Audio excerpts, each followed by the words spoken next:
building's a living, breathing building. So there's air moving through it, there's water moving through it, there's electricity. So there's a lot of preventive and predictive maintenance that we do inside the building that are planned each day.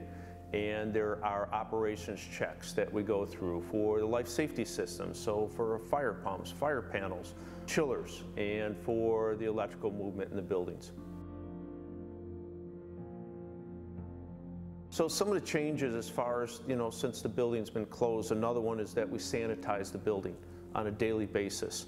There are visitors that come in our building, obviously PAMM staff. When they come in the areas that the people are utilizing those areas, we re-sanitize them, but on a daily basis from top to bottom, we clean and re-sanitize this museum.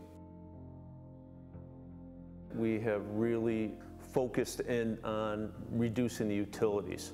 So with an empty building, we still need to keep the environmental targets, of course, because there's art still within the building, there's people within the building, but pretty much we've really reduced as far as from water usage, electrical usage. There's some things that absolutely probably will change forever going forward as far as how we manage with security and with the engineering team and operations.